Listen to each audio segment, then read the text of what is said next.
G'day friends, welcome to day 7 of Inktober 2017. It's a full week already and I've got a special guest today. Hi guys, it's me Steve. Steve's here and Steve's going to help me do the voiceover. Little disclaimer, Steve's actually just come off of vocal rest. Yeah, I've been out for a week and a half? Yeah. He's been strapped to this machine that looks like a Bane mask. Yeah, it's like a humidifier. I feel like Celine Dion. With her saline from my nose. So Steve's putting those little, eucalyptus capsules in there? Yeah. It's so high tech. These Amazon boxes come to the house all day long with just new accessories and bits for the pure mist. You know what? It's like when you use your voice for a living, you just have to, you do everything you can to make sure that it stays in shape and healthy. And sometimes it just doesn't want to work anymore. So you have to just kind of, you're just got to take care of yourself. So. I feel that way after about 7 voiceovers. Yeah. I'm just done for the day. Your thumb also feels it after doing drawing. I swear I have RSI in my hands. I've been slowly telling people just in random Instagram messages that I've got RSI. The drama of RSI. It's so sore. It was from deckling those edges on those Travelers inserts. I know it was because it's been sore since then in my wrist. Whatever. Let's not whinge. Let's talk about who we're drawing about today. Cruella de Vil. Cruella de Vil? Yeah. If she doesn't scare you, no evil thing will. Yeah, watch out. I love Cruella. I love Disney villains in general. Yes. So you got me that Disney villains book. Yeah, for Christmas last year. Love it. I've used that for Tag Tuesday too. The Darla and the Gaston. Yeah, I love that. I love Disney villains. Cruella is probably one of my favorites because she's all about fashion. Yes. And I love that. Yes. I also love the early 90s movie? With Glenn Close. It's like the mid-90s, right? Mid-90s, late 90s? It couldn't possibly have been 2000s. No, the second one came out around that time. Okay. Because it's 101 and then 102. Yeah. I've seen 101 and a half of those films. Huh? As in I only saw the first one. I only saw the first one and think maybe half of the second one. I fell asleep. You just got me so triggered with math just then. We're not here for that. No one's subscribed for that. No, I don't do math either. No, I love it so much. We saw D23 this year in Anaheim. We saw one of the costumes from the film, and it was just extravagant. Yeah, super detailed, super cool. So ultra. What are you doing here?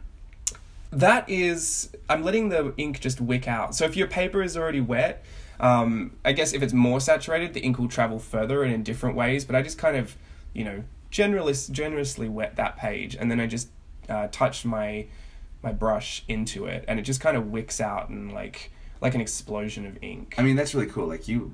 It's kind of risky, huh? The whole thing is risky. That would give me so much anxiety because I'm so super duper thought out whenever you bring me onto these projects. Yeah, there's a lot of pre-planning when Steve gets involved. Yeah. Either he has to be set up for success. Yes. I'm a bit more okay to fail, but Steve's got that perfection streak going on. Yeah. That's really cool though. Well, I wanted to challenge myself to only use this brush. I can't be certain if I did, but it's I'm pretty sure I just used this brush. For this entire thing. So it was weird because some of the circles won't be completely circle, and right. It's a little bit of a difficult brush to control, but I love the look of it. And yeah, but spots in real life, right, they're not perfectly circle. And I think the thing about this Inktober challenge, I'm just learning as we go along that you just gotta. It's just a challenge in all areas, in all aspects. Just tackle whatever comes at you and find a solution for it. Well, I think that's a good thing. I mean, I've been watching everybody's Whimsy Weens, which look super cool. I love them. Yeah, they look so good, and everybody else's Inktober's as well. I just think it's, it just is a cool challenge. I mean, why not challenge yourself artistically? Would you? Would you do an Inktober but for photography? Yeah. A black and white photo for 31 days? Oh, I would do a black and white Wednesday. Because it makes sense. Every Wednesday. 31 Wednesdays in a row? Yeah. Have we just set you a new challenge? I've been kind of doing it. I kind of gave up. It is hard. It's hard to keep Would you fresh. follow a prompts list is probably one of my next questions, because I don't like to follow the prompts because I need to be inspired by that day. Yeah, I can't be bothered. Yeah. But if you did have a prompts list, what would be on it? Probably cats. I think the cool thing with black and white in photography is that you just want a lot of texture so that it kind of comes through, shadows and highlights and stuff. So maybe some cool buildings, we have the Venice portrait, or even something like this one up here. So what you're saying is if we do it, you have to go to Venice to start. Why not? Only starts challenge to travel internationally. But I mean, there's also like it also depends on the light, and sometimes if you like are photographing something that's really interesting that has some direct light on it, you can get some cool highlights and shadows. I don't know. I actually really like photojournalism, like that photojournalistic style, and I think black and white, like it just lends itself to being more artistic in the sense that you can, you know, blur stuff out and you can get a lot of film grain, and it all kind of looks like it works. And it's super classic too, because obviously photos started in black and white, so it just has a nostalgic feel from the beginning. Right, and then with cameras and stuff, you can put different filters on it. Not like Instagram filters, but different like filters that you put on your lens that bring the greens out, the reds out. Do you don't do any of that, do you? In post. Yeah, not like on the lens cap. No.